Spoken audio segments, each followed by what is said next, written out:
Friðrik, Njarðvíkingar eru á lífi. Frábær byrjun, dræmur millikafli. Lokasprettinum, viltu segja nokkur orð um hann?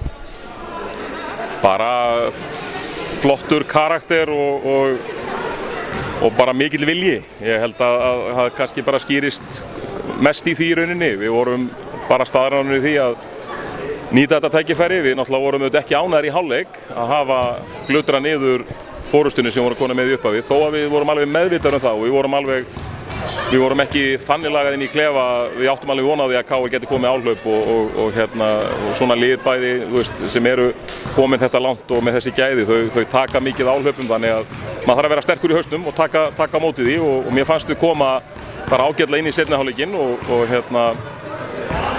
svona sýna það að við erum alvöru lið og lokakaflinn, sem þú segir, var virkilega góður, frábær varnarleikur og við gerðum það sem þurfti í sókninni. Það breytist svolítið eðli í leiksins svona miðað við hina. Haukur Helgi skorar lítið, Pavel er ekki með. Fannst þér leikmennirnir þínir bregðast vel við þessum eðlisbreytingum? Þær eru nokkuð stórar svona með tilliti til hinna leikjanna.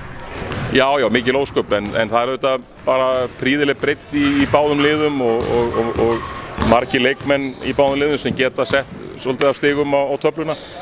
Ég held að í dag vorum við með Odd og Hauk, held ég, í 2 af 20 í skotum eitthvað álíka. Það er auðvitað ótrúleg tölfræði, en svona bara gerist.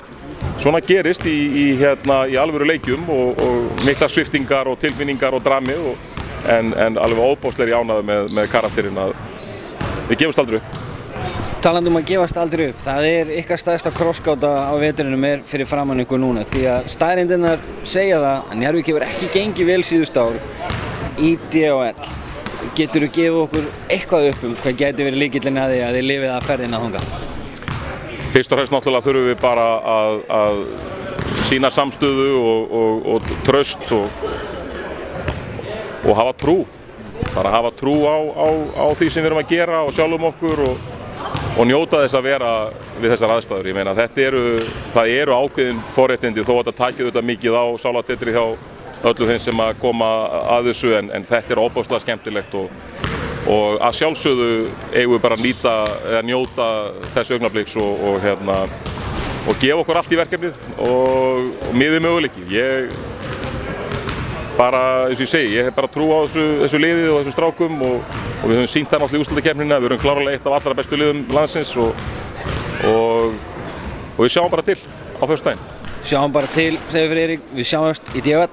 Takk fyrir það, sömuleiðis.